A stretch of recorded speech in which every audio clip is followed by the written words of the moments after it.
الحمد لله نحمده ونستعينه ونستغفره ونؤمن به ونتوكل عليه ونعوذ بالله من شرور أنفسنا ومن سيئات أعمالنا من يهده الله فلا مضل له ومن يضلل فلا هادي له ونشهد أن لا إله إلا الله وحده لا شريك له ونشهد أن محمدا عبده ورسوله صلى الله تعالى عليه وعلى آله وأصحابه وبارك وسلم تسليما كثيرا أما بعد فأعوذ بالله من الشيطان الرجيم بسم الله الرحمن الرحيم إن الذين يحبون أن تشيع الفاحشة في الذين آمنوا لهم عذاب أليم في الدنيا والآخرة.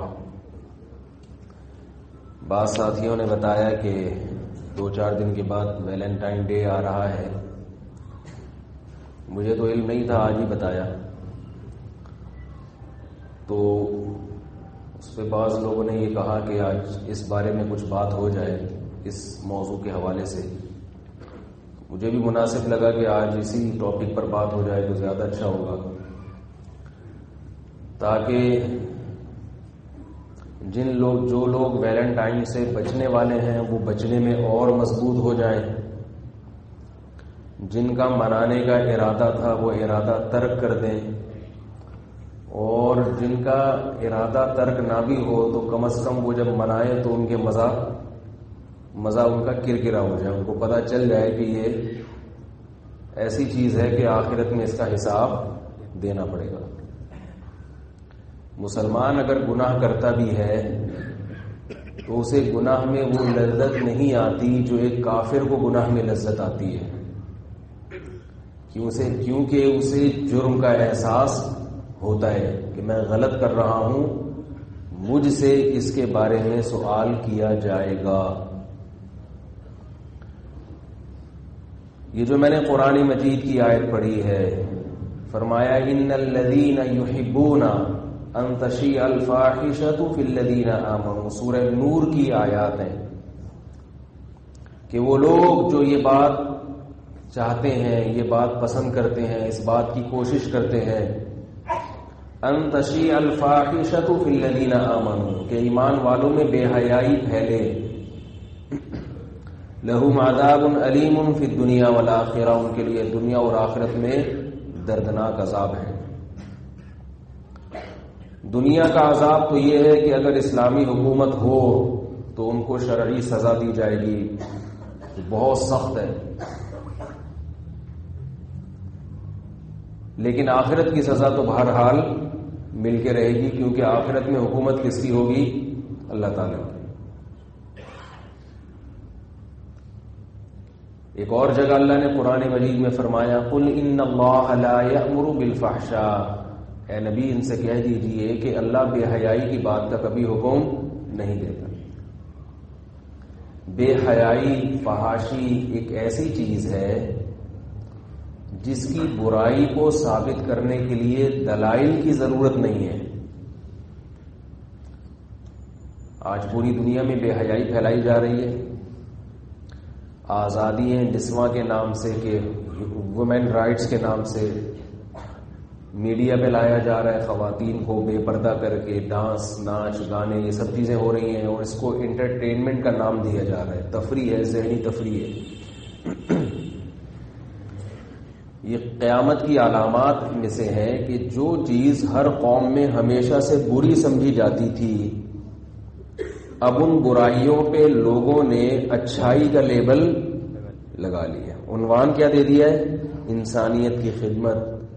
لوگوں کو ہم ریلیکس کر رہے ہیں اور لوگوں کو ذہنی سکون مہیا کر رہے ہیں. تھکے ہوئے ہوتے ہیں، اگر ڈانس مانس دیکھ لیں گے، تھوڑا سا کوئی اچھا سا سانگ سن لیں گے اور تھوڑا سا تھرک جائیں گے تو ریلیکس ہو جائیں گے. اس میں کیا خرابی؟ ایکچولی آپ دیکھیں ڈپریشن بھی آج کل معاشرے میں بہت ہے.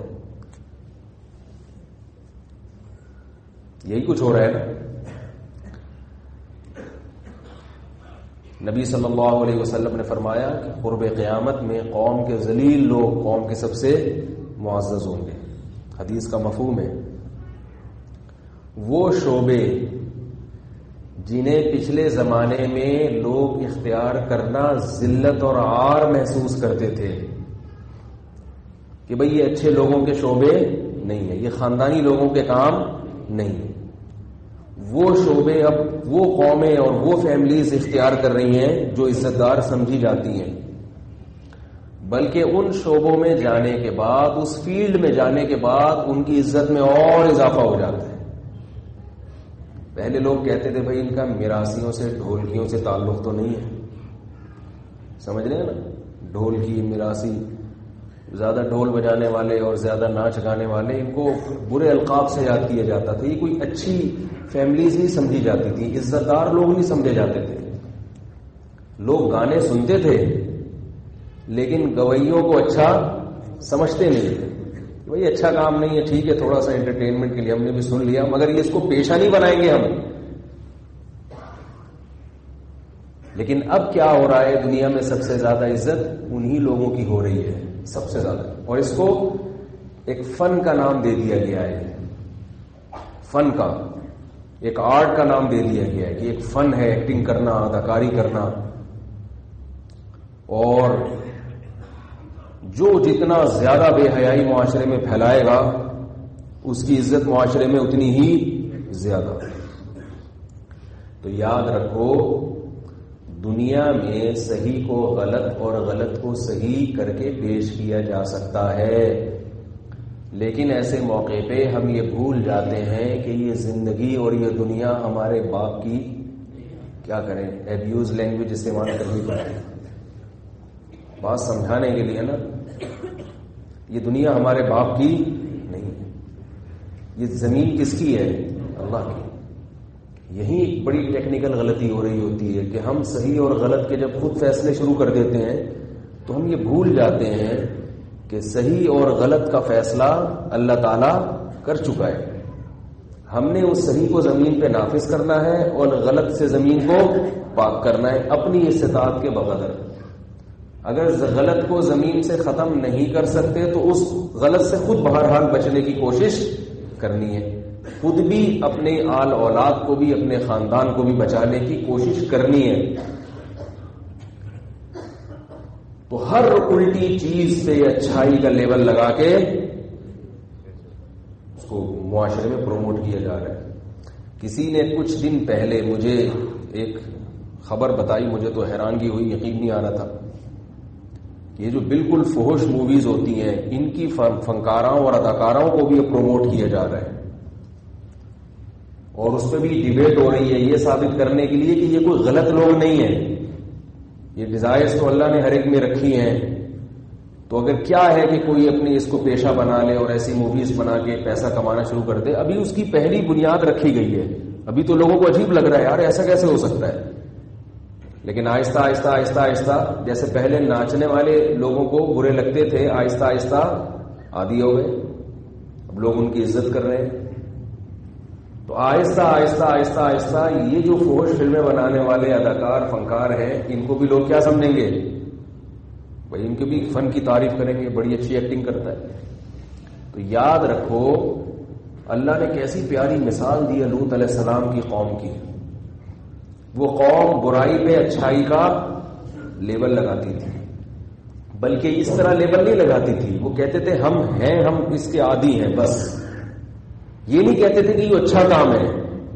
آج جو بے حیائی دنیا میں پھیلائی جا رہی ہے اس کو برا سمجھا ہی نہیں جا رہا، اس کو کہا جا رہا ہے تم اچھا کام کر رہے ہیں۔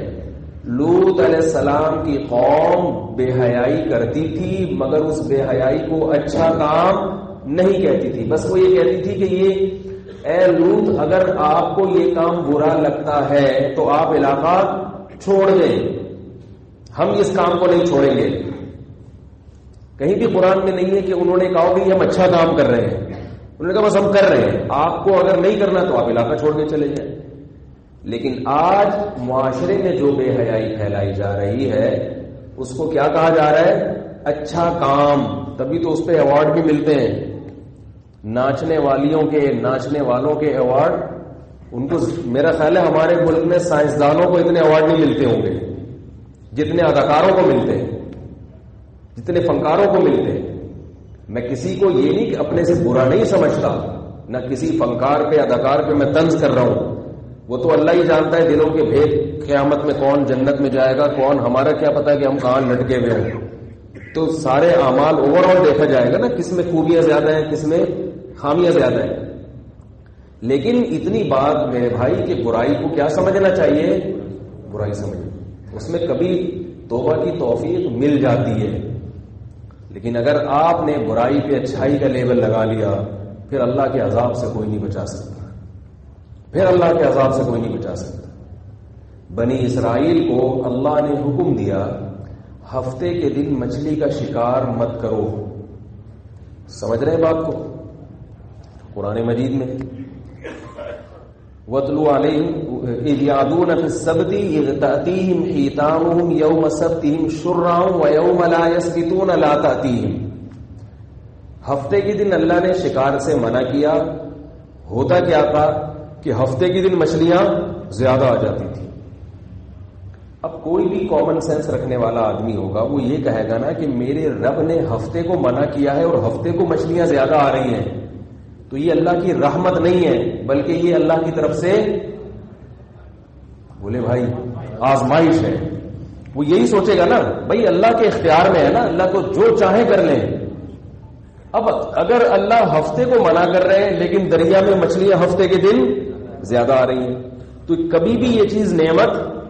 دیکھو جب ہم شکار کے لیے جائیں اور اس دن مچھلیاں زیادہ لگ رہی ہوں تو ہم کہتے ہیں آج اللہ کا ہم پہ بہت بڑا فضل ہے.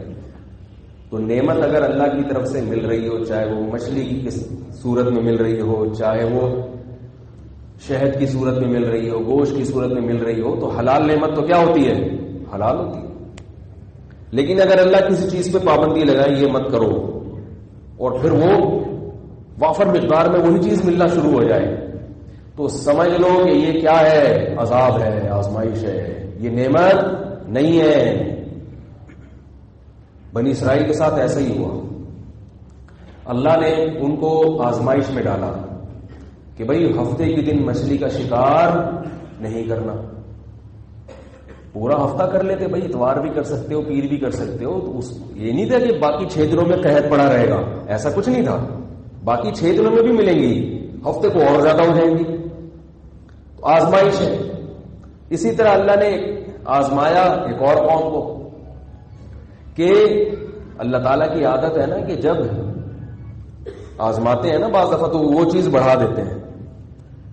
قرآن مجید میں ہے کہ صحابہ کرام کو اللہ نے فرمایا یا ایھا الذین آمنوا لا تقتلوا الصید وانتم حرم. اے ایمان والو جب تم احرام کی حالت میں ہو تو شکار مت کرنا. اب تو وہاں پر شکار ہے ہی نہیں نا، وہ تو اتنی آبادی بڑھ گئی ہے، سب جانور چلے گئے. پہلے لوگ مہینوں مہینوں میں سفر کر کے جب حدود حرم میں داخل ہوتے تھے، بلکہ حدود حرم سے پہلے بھی جب احرام باندھے ہوئے ہوتے تھے تو مسافر کو اگر کوئی 12 سنگا نظر آ جائے، اس زمانے کی آپ بات سوچیں، اس کو کیسا خوشی ہوگی نا کہ میں یہ کھا لوں. یا کوئی حلال جانور نظر آ جائے جس کا شکار کرنا ہو، کئی مہینوں کی احرام کی حالت ہو اور کئی مہینوں کی بھوک پیاس ہو، ایسی صورت میں جب کوئی شکار ملتا ہے تو اس وقت کیا صبر کا عالم ہوگا ان لوگوں کا، یہ ہم اور آپ اس زمانے میں تصور نہیں کر سکتے. تو اللہ نے صحابہ کو آزمایا، فرمایا کہ ہم شکار کو تمہارے قریب کر دیں گے.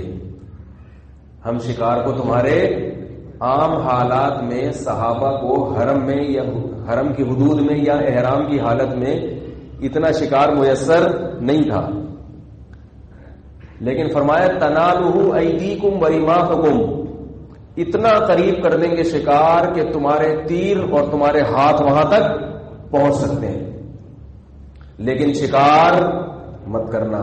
کیوں؟ لیعلم اللہ من یخافہ بالغیب، اللہ یہ دیکھنا چاہتا ہے کہ کون اللہ سے غیب کے پردوں میں ڈرتا ہے. کیونکہ شکار اتنا قریب ہو جائے اس کے باوجود بھی شکار نہ کرنا، اس کی علامت ہے کہ تمہارے دل میں کس کا خوف ہے؟ اللہ کا. اور فرمایا کہ جس نے شکار کر لیا تو اس کے لیے دردناک عذاب ہے. صحابہ اس آزمائش میں پورے اترے. بنی اسرائیل آزمائش میں بولو بھائی نہیں اترے. تو جب ہفتے کے دن وہاں مچھلیاں زیادہ آتی تھیں تو وہاں کچھ اچھے لوگ بھی تھے. 3 حصوں میں بنی اسرائیل ڈیوائڈ ہو گئے. شروع میں تو انہوں نے صبر کیا، یار ہفتے کے دن نہیں کرو، اللہ نے منع کیا ہے، صاف لفظوں میں منع ہے، نہیں کرنا. مچھلیاں آ کے منہ چڑھا کے جا رہی ہیں بھائی. اب ایسے موقع پہ عقل مند کیا کرے گا؟ اس دن دریا پہ جائے گا ہی نہیں کہ بھائی ایسا نہ ہو کہ مجھ سے کوئی گناہ ہو جائے. یہی کرے گا نا. اب وہ جا کے دیکھ رہے ہیں، یار بڑی تعداد میں مچھلیاں آ رہی ہیں. ڈر بھی رہے کیونکہ بہر المومن تھے، ایمان تھا، موسیٰ علیہ السلام کے معجزات سن چکے تھے کہ اللہ نے کیسے مدد کی، وہ سب چیزیں اپنے باپ داداؤں سے جانتے تھے. وہ ڈر بھی رہے. تو اب کیا ہوا؟ 3 حصوں میں قوم ڈیوائڈ ہو گئی. کچھ وقت تک تو صبر کیا، کچھ وقت کے بعد جا کے انہوں نے کہا کہ کوئی ہیلا بہانہ تراشو کسی طریقے سے. یہ اتنا مال ہفتے کے دن آتا ہے اور خیر و عافیت کے ساتھ یہ مال اتوار سے پہلے اتوار کی ڈیٹ تبدیل ہونے سے پہلے یہ گھڑیاں کیلنڈر دیکھتی ہیں، یہ مچھلیاں گھڑی دیکھتی ہیں، کیلنڈر دیکھ کے آتی ہیں. اور اتوار کا دن شروع ہونے سے پہلے یہ پتلی گلی ہر دور میں ہر جگہ رہی ہے. پتلی گلی کی بڑی اہمیت ہے بھائی. تو یہ مچھلیاں کیا کرتی ہیں؟ اتوار سے پہلے پتلی گلی سے نکل لیتی ہیں.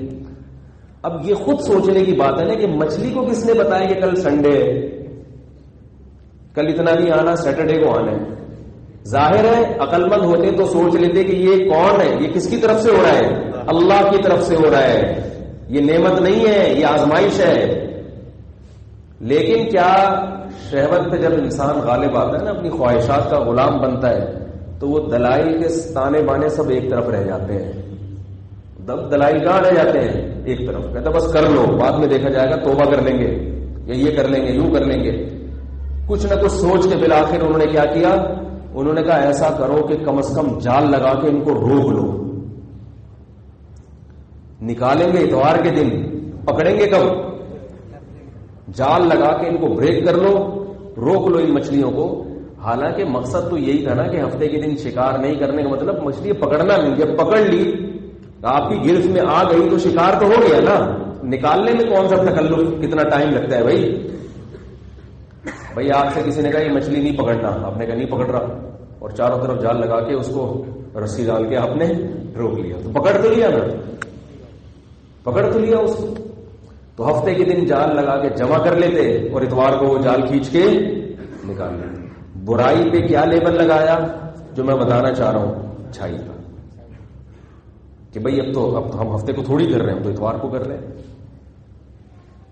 تو ایک فریق تو یہ تھا جنہوں نے یہ کام شروع کر دیا. دوسرا فریق وہ تھا جنہوں نے اس سے اپنے آپ کو بچا کے رکھا، لیکن انہوں نے تبلیغ بھی نہیں کی. انہوں نے کہا یہ قوم فضول ہے، اس کو سمجھانا بیکار ہے، یہ نہیں مانے گی، بس اللہ کا عذاب نہ آ جائے تو کنارہ کشی اختیار کرو. کچھ نیک لوگ ایسے تھے جو چند تھے جو نہ صرف یہ کہ خود بچے بلکہ اس قوم کو بھی بچانے کی کوشش کی. کیونکہ جو مبلغ ہے نا اس کو تانے ملتے ہیں،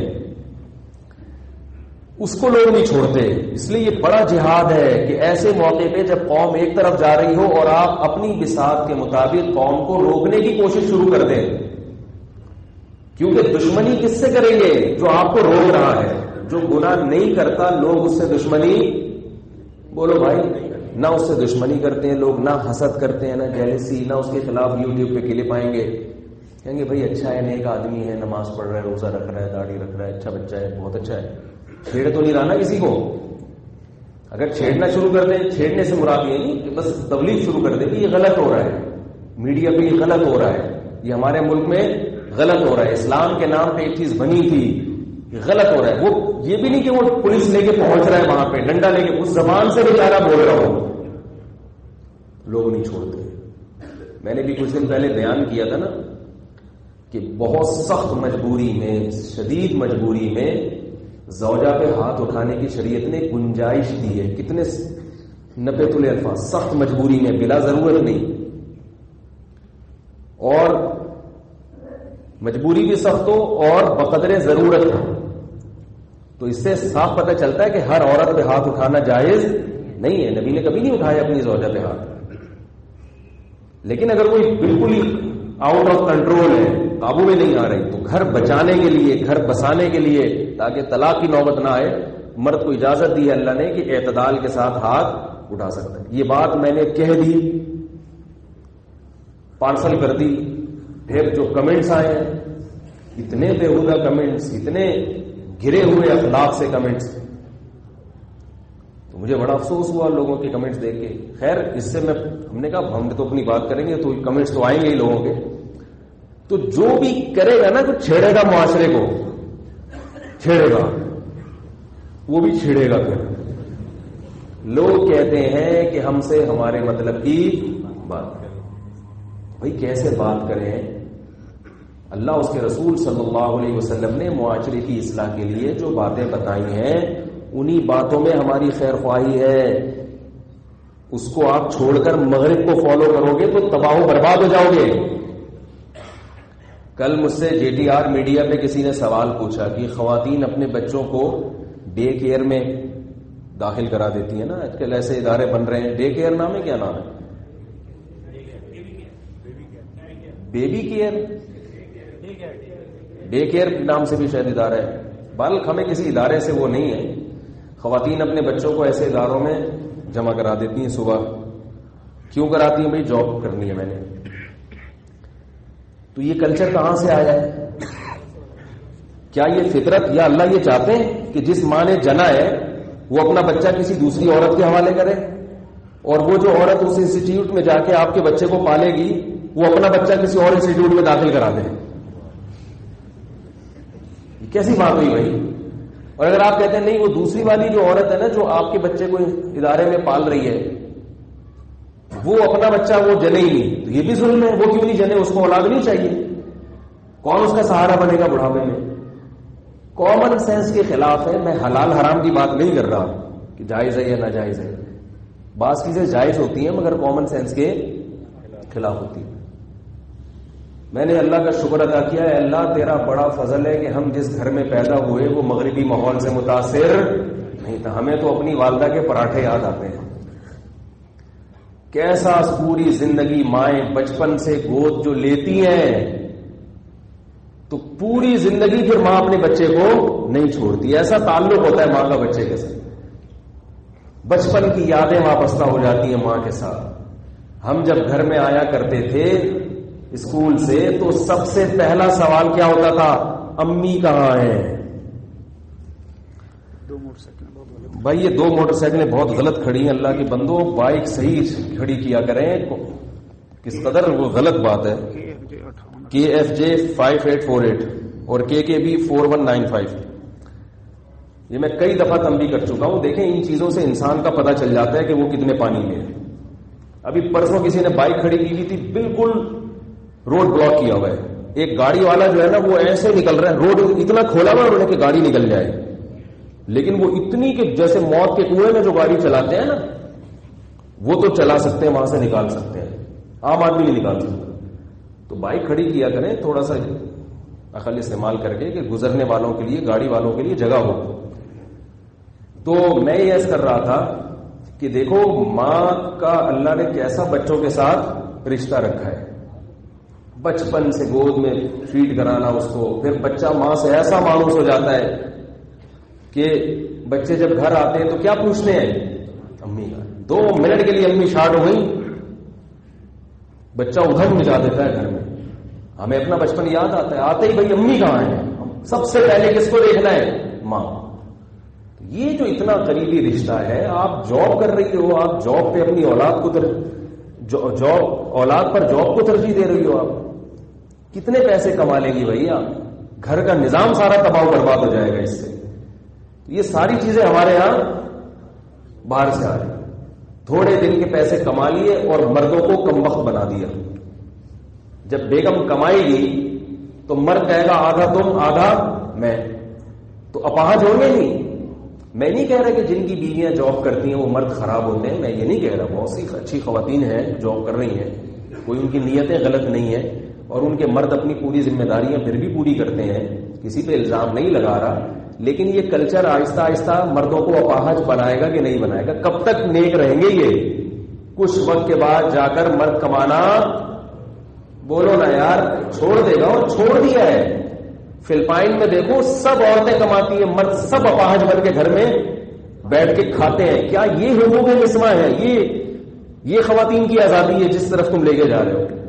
عورت کی سب سے زیادہ عزت اس کی اولاد کرتی ہے۔ اگر اس کی اولاد نہیں ہے، ایک تو ہے نا اللہ کی طرف سے کسی کو اولاد نہیں ملی، وہ آزمائش ہے، اس کا اللہ بدلہ قیامت کے دن دے دے گا اس کو، لیکن اپنے اختیار سے یہ کرنا۔ سب سے زیادہ عورت قابل احترام کس کے لیے ہے؟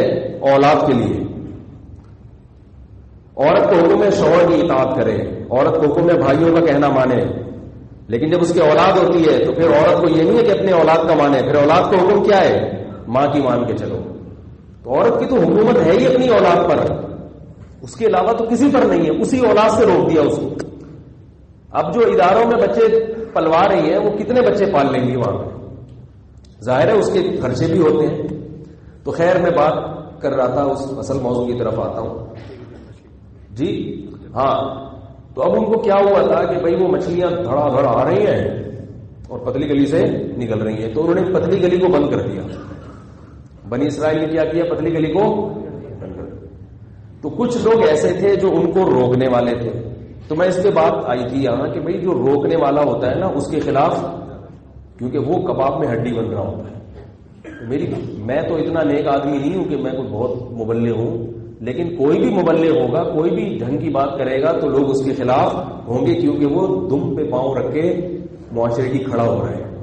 اب عاملوں کے خلاف ہم بولتے ہیں نا تو ہمیں دھمکیاں بھی ملتی ہیں، پھر نیگیٹو کمنٹس بھی آتے ہیں، کیونکہ دم پہ پاؤں رکھ لیا ہم نے۔ کل ایک اشتہار دیکھا، شیخ العاملین،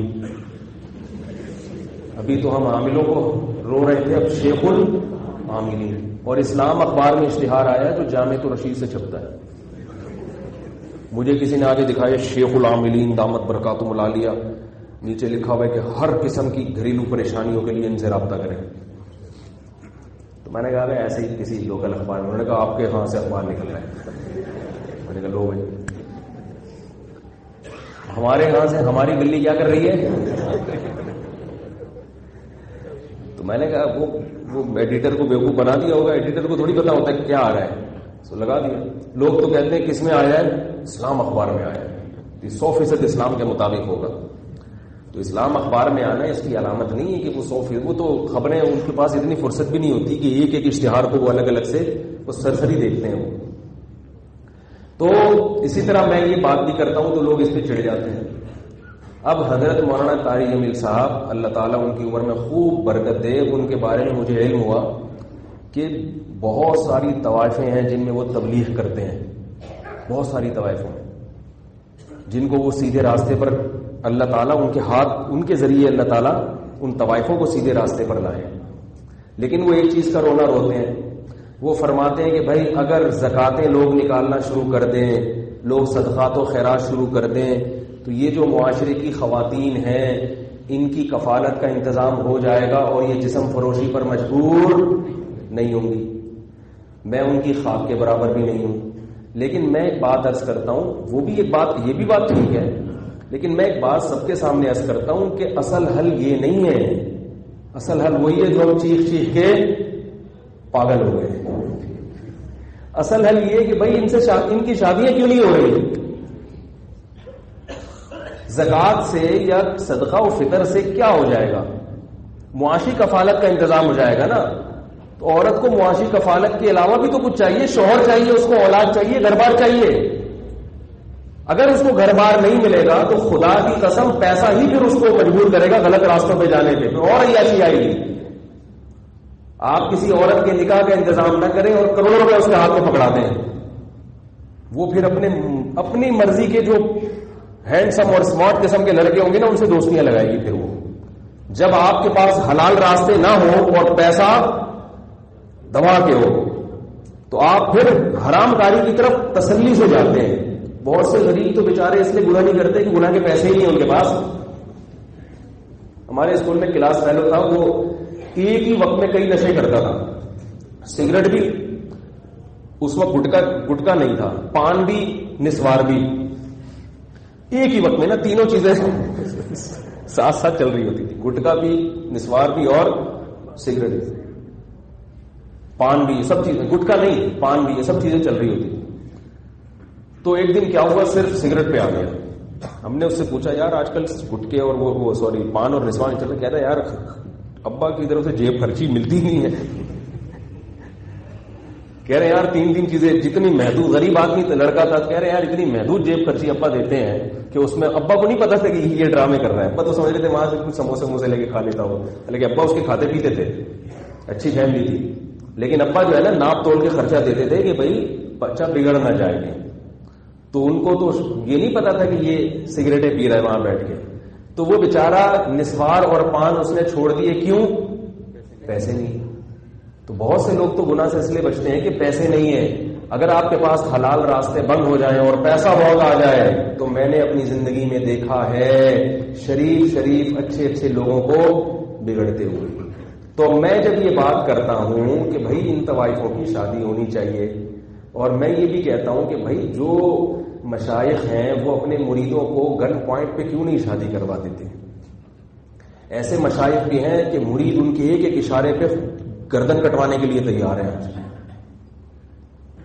مجھ سے تو لوگوں کو اتنی عقیدت نہیں ہے, میں تو آپ سے 100 دفعہ بھی کہوں گا نا, ہلیں گے نہیں آپ نے, بیان سننے آتے ہیں پتلی گلی سے نکل لیں. لیکن ہمارے بزرگوں میں ایسے بزرگ بھی ہیں کہ لوگوں کو ان سے عقیدت ہے, ان کے اعمال کی وجہ سے, ان کے علم کی وجہ سے, کہ وہ اگر دن کو رات کہہ دیں تو لوگ رات کہنا شروع کر دیں, رات کو دن کہہ دیں تو دن کہنا شروع کر دیں. اور ایسی ان کے مریدوں کی قربانیاں ہیں, ایسا حوصلے والے کام کیے ہیں کہ اگر وہ شیخ ان کو کہہ دیں کہ میری اتنی مریدیاں ایسی ہیں جن کی شادیاں نہیں ہو رہی, تم مسٹنڈوں نالائکوں, تمہیں اللہ نے پیسہ دیا, تم صبح شام لنگر کھلا سکتے ہو خانقاہ میں, تو اس میری مریدنی سے شادی کر کے گھر کیوں نہیں بسا سکتے اس کا. اب وہ یہاں بیٹھ کے ایک دم رونا شروع کر دے گا. وہ جو مرید ہوگا وہ بیٹھ کے کیا کرے گا, رونا شروع کر, پھوٹ کے رونا شروع کر دے گا. حضرت کیا باتیں کر رہے ہیں آپ, کیا ہو گیا؟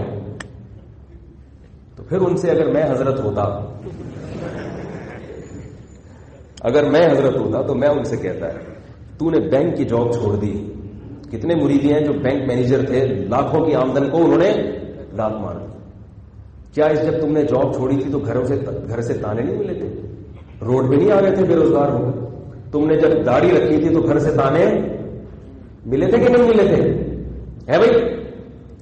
اور بہت سارے, تم جب تبلیغ میں سال کے لیے نکلے تھے تو کیا محلے والوں نے ہاتھ پھول سے استقبال کیا تھا تمہارا جب سال کے بعد واپس آ رہے تھے؟ کتنے تانے ملتے ہیں جب تبلیغ میں سال کے لیے کوئی جا رہا ہوتا ہے. لوگ ایسے تانے دیتے ہیں, گھر والوں کا تو فکر ہی نہیں ہے, نکل جاتے ہیں. تو جب وہ سارے کام اللہ کے لیے کیے اور اس میں اللہ نے حوصلہ پیدا کر دیا, تو یہ بھی ایک کام ہے.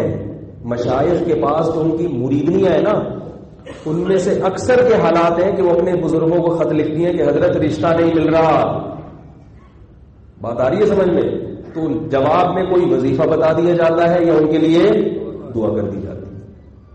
بلکہ اگر کوئی مرید چاہ بھی رہا ہوگا کہ حضرت آپ کی فلانی مریدنی مجھے پتا چلا ہے کہ وہ میری کلاس مریدنی ہے, ایک تو کلاس فیلو ہوتا ہے نا, یعنی مریدنی فیلو ہے, یعنی میں بھی آپ سے بیعت ہوں, وہ فلانی مریدنی بھی آپ سے بیعت ہے, تو بیچاری کی شادی نہیں ہو پا رہی, تو میں یہ چاہ رہا ہوں کہ میں اس کو دوسری وائف بنا لوں تاکہ اس کا بھی گھر بس جائے اور اس کی بھی عفت اور حلال جو ہے نا وہ انتظام ہو جائے اس کے لیے, اس کو بھی اولاد کی نعمت مل جائے. اور جو ٹینشن ہوگی حضرت اس میں دعا کرے کہ اللہ مجھے اس ٹینشن کو برداشت کرنے کی, کیونکہ ٹینشن تو ٹائٹ والی ہوگی, یہ تو پہلے بتا دوں. میرے پاس لوگ فون کر کے کہتے ہیں میں دوسری کرنا چاہتا ہوں, تو پٹے گا ضرور, یہ بتا دوں میں, پٹے گا. ہاں, لیکن اللہ کے لیے برداشت کرو. تو اگر یوں کر دیا جائے حساب کتاب, ایسا سسٹم آ جائے, تو وہ مرید یہ کہے کہ حضرت آپ کی مریدنی ہے, مجبور ہے, اور یقیناً نہیں بھی ہے تو حضرت مجھے بتا دیں, ہوگی, مجھے رپورٹ ملی ہے کہ ہے. دیکھیں حضرت سچی بات بتانا, اس میں رپورٹ ملی ہے کہ ایسی مریدنیاں ہیں جو آپ کو خط لکھتی ہیں کہ انتظام نہیں ہو رہا, والدین خط لکھتے ہیں کہ بیٹی کی شادی کا انتظام نہیں ہو رہا. تو حضرت آپ بات چلائیں, ہم سب یہاں پر بیٹھے ہوئے ہیں اور لنگر صبح شام ہم خانقاہ میں کھلا رہے ہیں, تو ہمیں اللہ نے اتنی طاقت دی ہے کہ ان مریدوں کو کھلانے کے بجائے اس مسلمان عورت کو کھلا دیں، کیونکہ بیوی کو کھلانے کا جتنا ثواب ہے وہ خانقاہ میں مریدوں کو کھلانے کا اتنا. بھائی صحیح حدیث ہے، افضل الصدقۃ ما تجعل فی امرأتک، سب سے بہتر صدقہ وہ ہے جو اپنی بیوی کو تم کھلاتے ہو. تو میں چاہتا ہوں کہ خانقاہ بھی چلتی رہے گی انشاءاللہ، اس کے بھی دیگیں آئیں گی، مرید کھائیں گے، لیکن اگر وہ ہو جائے تو زیادہ اچھا. تو شیخ جواب میں کیا کہیں گے؟ تمہیں وہ پتہ کیسے چلا کہ تم نے کہیں بد نظری تو نہیں کر دی؟ تمہیں کیسے، تم یہاں خانقاہ میں اس لیے آتے ہو کہ لڑکیوں کو معاذ اللہ تاڑنے کے لیے آتے ہو؟ تو یہ سوالات شروع ہو جاتے ہیں. وہ کیس کی نوعیت کیا ہو جاتی ہے؟ چینج ہو جاتی ہے. کیسے تمہیں خیال آیا؟ تو پھر وہ بہت ٹینشن کا کام ہے. بہت اللہ کے بندو، اس کے لیے دوسری شادی ٹینشن کا کام ہے. تو اس کے لیے شوہر کے بغیر زندگی گزارنا ٹینشن کا کام نہیں ہے. اس کی ٹینشن نظر آ رہی ہے، اس کی ٹینشن نظر نہیں آ رہی. کیا کریں یار، کیسے سمجھائیں؟ اب یہ کامن سینس کی باتیں ہیں. جب یہ یوٹیوب پہ میرے کلپ جاتے ہیں تو وہ دھڑا دھڑ فائرنگ ہوتی ہے، پورے میزائل ڈالنے جا رہے ہوتے ہیں. ابے اس کا تو کام ہی یہی ہے شادیوں پہ. میں اپنی شادیوں پہ تھوڑی آ رہا ہوں. اگر میں ہر وقت یہاں بیٹھ کے کہتا ہوں میری شادی کرا دو، میری شادی کرا دو ہر ہفتے، پھر آپ کہتے ہیں یار یہ پاگل ہو گیا، اس کا دماغ خراب ہو گیا، اس کے دماغ میں ایک ہی چیز گھس گئی ہے. میں تو آپ سے کہہ رہا ہوں، آپ لوگوں کے کرنے کا کہہ رہا ہوں. جس کے دماغ میں شادیاں گھس گئی ہوتی ہے نا، وہ اپنی فکر میں لگا رہتا ہے 24 گھنٹے، وہ دوسروں کی نہیں کرتا. میں تو آپ لوگوں سے کہہ رہا ہوں، خانقاہوں میں کہہ رہا ہوں، نالائق ہو کے بھی میں ایک بات کر رہا ہوں کہ بھائی اس کا رواج ڈالیں تاکہ ان طوائفوں کو ٹھکانا نصیب ہو. مجھے یاد ہے آج سے 10 سال پہلے ایک شخص آیا، کسی عالم سے ان کا تعلق تھا. انہوں نے کہا کہ 4-5 طوائفیں ہیں جنہوں نے توبہ کر کے زنا کو چھوڑ دیا ہے. اور مجھے کہنے لگے کہ وہ نکاح کے لیے تیار ہیں، کوئی بھی شریف آدمی ملے نکاح کے لیے تیار ہے، مگر چراغ لے کے تلاش کر رہے ہیں کوئی نکاح کے لیے تیار ہے. کیونکہ سیکنڈ میرج کے لیے کوئی تیار نہیں ہو رہا. پہلی شادی کے لیے تو تیار ہے، لیکن وہ کہہ رہے ہیں ہم اس سے کیوں کریں، پہلی شادی تو ہم فلاں جگہ کریں گے. تو تیار ہی نہیں ہوتے لوگ.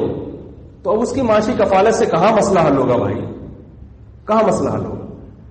تو یہ بات خوب یاد رکھیں، جو آدمی اپنے طور پر نماز روزے عبادت میں لگا ہے وہ لوگوں کو برا بولتے کیوں نہیں لگتا وہ ہے جو معاشرے کی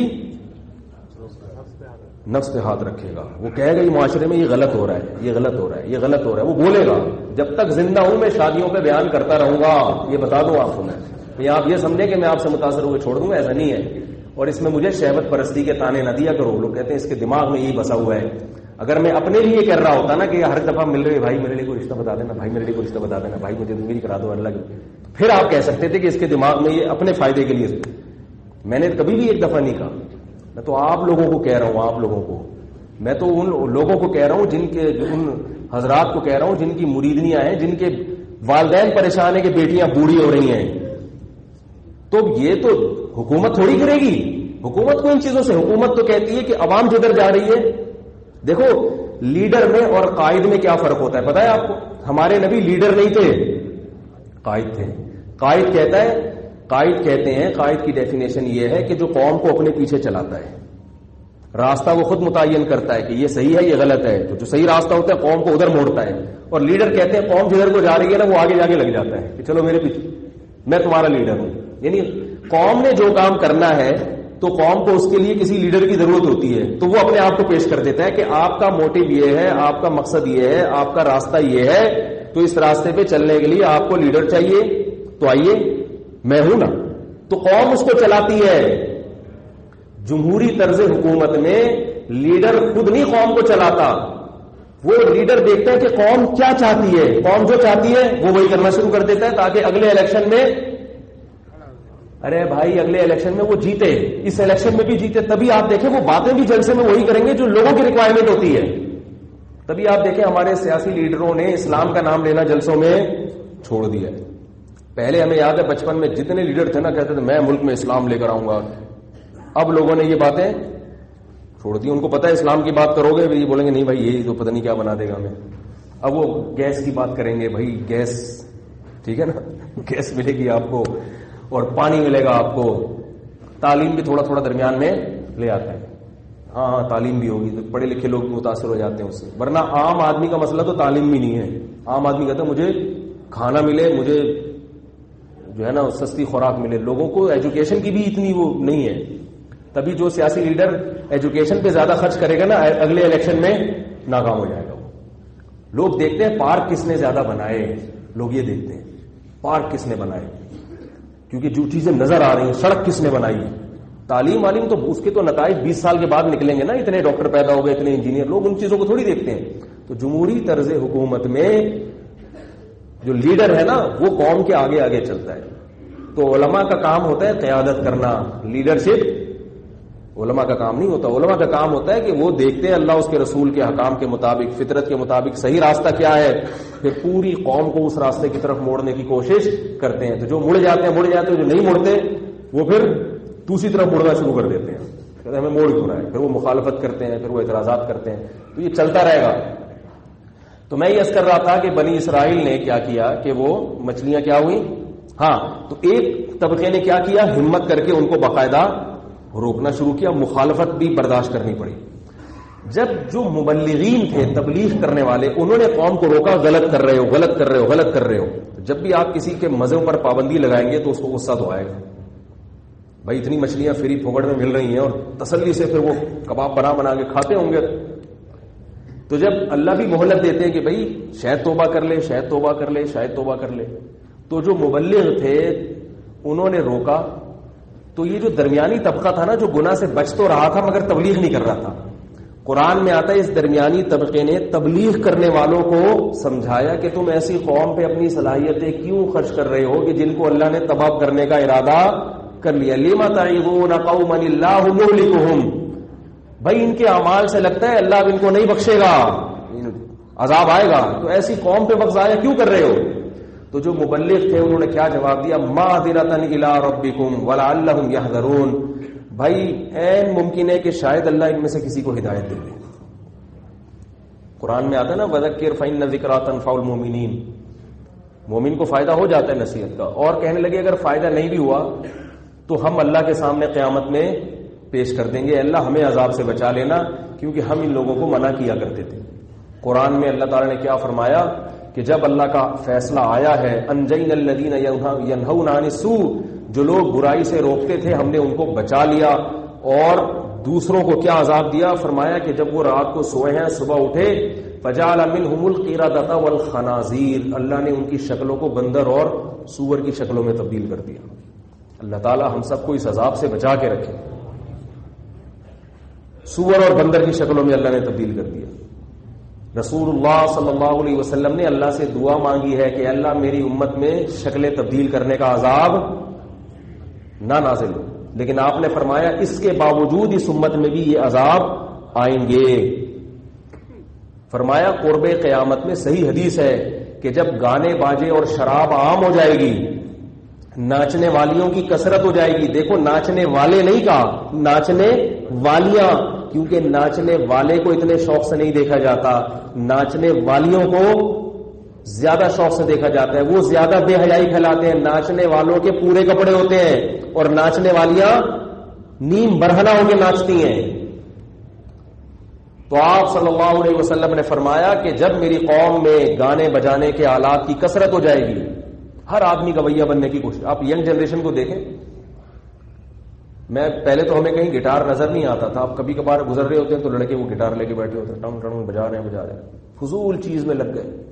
فضیل ابن عیاض رحمہ اللہ تعالی بہت بڑے بزرگ تھے، لیکن بزرگ بننے سے پہلے وہ ان کا کام یہی تھا، گٹار بجانا، شراب پینا اور باندیوں کے ناچ دیکھنا. عیاش ماحول میں پلے تھے تو یہی کرتے تھے. وہ گٹار بجا رہے، ایک گٹار تھا ان کے پاس، اور شراب اور لڑکیوں کے ناچ. پھر دو روایتیں اس میں. ایک روایت تو جو مجھے یاد پڑتا ہے وہ یہ ہے کہ کہیں چھلانگ لگا کے جا رہے تھے دیوار، تو ایک دم غیب سے آواز آئی، الم یأن للذین آمنوا ان تخشع قلوبہم لذکر اللہ. قرآن کی آیت ہے 28 پارے، کہ ایمان والوں کے لیے اب تک وقت نہیں آیا کہ ان کے دل اللہ کے خوف سے دہل جائیں. اور پھر اس آیت میں اللہ نے دھمکی دی کہ اگر اب بھی باز نہ آئے تو تمہارا دل بھی اہل کتاب کی طرح سخت ہو جائے گا. کیونکہ عیسائی اور یہودیوں کو بھی اللہ نے یہ احکام دیے تھے، انہوں نے حکام کی مخالفت کرتے کرتے کرتے کرتے اب وہ کیا ہو گئے؟ غیب ختم. اب آپ اگر عیسائیوں کے سامنے یہ بات کریں نا تو وہ بڑے حیران ہو گئے. یہاں کے عیسائی نہیں جو یورپ امریکہ کے عیسائی ہیں وہ بڑے حیران ہو گئے یار یہ کیسی بات, حیا غیرت یہ کیا ہوتا ہے؟ وہ حیران ہو گئے یہ کیسی. میں نے بتایا نا جمعے کے بیان میں کہ اس پر بھی بات حیران ہوتی ہے شراب پیے بغیر خوش کیسے ہیں. تو اللہ فرماتے ہیں کہیں تمہارے دل پر ایسی مہر نہ لگ جائے. ابھی تو تم گناہ کر رہے ہو نا, احساس ہو رہا ہے کہ غلط ہو رہا ہے, اللہ غلط ہو رہا ہے, ایسی مہر لگا دوں گا کہ گناہ کرو گے تو یہ ندامت بھی ختم ہو جائے گی اگر اس گناہ کو نہ چھوڑا. تو یہ قرآن کی آیت ہے. الم یأنی للذین آمنوا, کیا ایمان والوں کے لیے وقت نہیں آیا. فضیل ایک روایت میں آتا ہے کہ وہ گٹار سے آواز آنا شروع ہو گئی, وہ بجا رہے ہیں تو بجائے اس کے کہ موسیقی کی آواز نکلے وہاں سے یہ آیت قرآن مجید کی آیت کی آواز نکلنا شروع ہوئی کہ کیا ایمان والوں کے لیے وقت نہیں آیا کہ ان کے دل اللہ کے خوف سے دہل جائیں.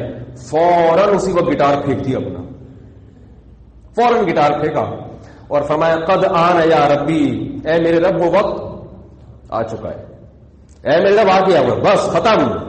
وہ ان کو احساس ہو گیا کہ یہ کسی انسان کی اتفاقی آواز نہیں ہے جو کسی انسان نے کہی ہو, یہ کس کی غیبی آواز ہے جو اللہ کی طرف سے مجھے تنبیہ کی گئی ہے. اور اللہ تنبیہ بھی اس طرح ایسے لوگوں کو کرتے ہیں جن کے یا تو ان کے ماں باپ کی کوئی دعا ہوتی ہے, بعض دفعہ والدین نے اپنی اولاد کے لیے دعائیں مانگی ہوتی ہیں نا بہت, تو اولاد غلط راستے پہ چل رہی ہوتی ہے, دعاؤں کی برکت سے اللہ اس کے ساتھ کوئی ایسا معاملہ کر دیتے ہیں جس سے اس کا رخ پھر جاتا ہے. تو اللہ کا ان کے ساتھ رحمت والا معاملہ ہوا تو انہوں نے فوراً گٹار پھینکا اور کہا کہ اللہ وہ وقت آ چکا ہے, بس زندگی تبدیل. ان لوگوں کی توبہ بڑی خاندانی توبہ ہوا کرتی تھی. ہماری توبہ کیا ہے, گناہ کرتے ہیں پھر توبہ, پھر توڑ دی, پھر توبہ, پھر توڑ دی, پھر توبہ, 5 دفعہ توڑ کے بعد چھوڑو یار بڑھاپے میں اینڈ میں ہی کر لیں گے, مرنے سے پہلے توبہ کر کے مر جائیں گے, کیا بار بار توبہ. یہ ہوتی ہے ہماری. وہ لوگ اولو العزم تھے, عزم کے پکے. تو فضیل ابن عیاض نے ایسی توبہ کی ہے, ایسی توبہ کی ہے کہ پھر حرمین میں عبادت کیا کرتے تھے حرم میں, اور ان کا لقب پڑ گیا عابد الحرمین. لوگ ان کو ان کے نام سے نہیں جانتے, کس لقب سے جانتے ہیں؟ حرمین میں عبادت کرنے والا, حرمین میں عبادت کرنے والا. شاعر بھی تھے بہت بڑے. تو فضیل ابن عیاض رحمہ اللہ تعالی نے توبہ کی. کیا بات کر رہا تھا میں, یہ